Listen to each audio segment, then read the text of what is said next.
ធ្លាក់សរមាស់កាត់ផ្សិតអត់បាត់ញ៉ាំថ្នាំមួយមករយៈពេលខ្លីហើយក៏កាត់ឡើងមកវិញអស់តាមជាតិថ្នាំហើយរើឡើងមកវិញជាញឹកញាប់បើសិនជាបងប្អូននៅតែបន្តបែបហ្នឹងតើវានឹងមានផលប៉ះពាល់អីគេខ្លះចំពោះស្ត្រីទី1គឺការធ្លាក់សរលមាស់នេះបងប្អូនពិបាកទ្រាំខ្លាំងមែនតើចំពោះបងស្ត្រីដែលគាត់ធ្លាប់កាត់ផ្សិតគាត់នឹងយកអារម្មណ៍មួយនេះលមាស់ស្ងួតលមាស់ក្តៅចាឬក៏រមាស់លាយឡំនឹងការធ្លាក់មកសភាពកកដុំ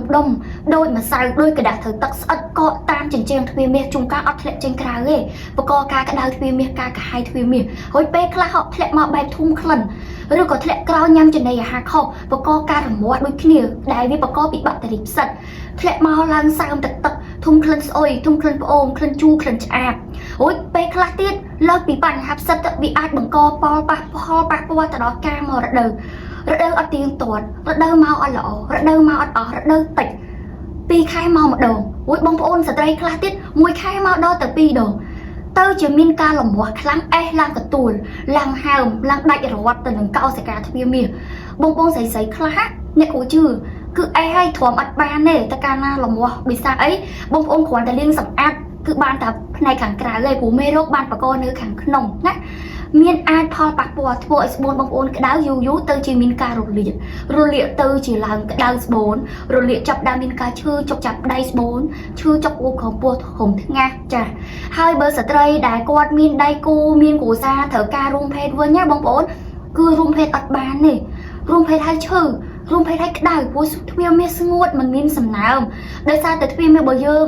មានការឆ្លងពពួកបាក់តេរីផ្សិតទៅជាលមាស់ទៅជាក្តៅរលាកទ្វារមាសទាំងអស់នេះហើយកាន់តែរួមភេទ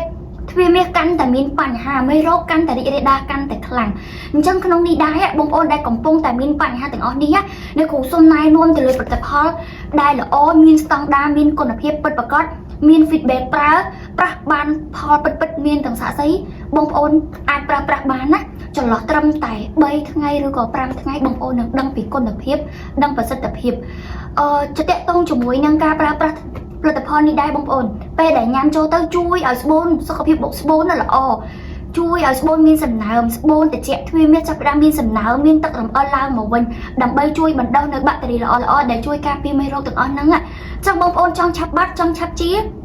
ដឹងថាចំនួនខ្លួនឯងសុខភាពខ្លួនឯងត្រូវផលឈុតបែបណាប្រអប់ចំនួនប្រមាណប្រអប់តម្រូវតាមជំងឺ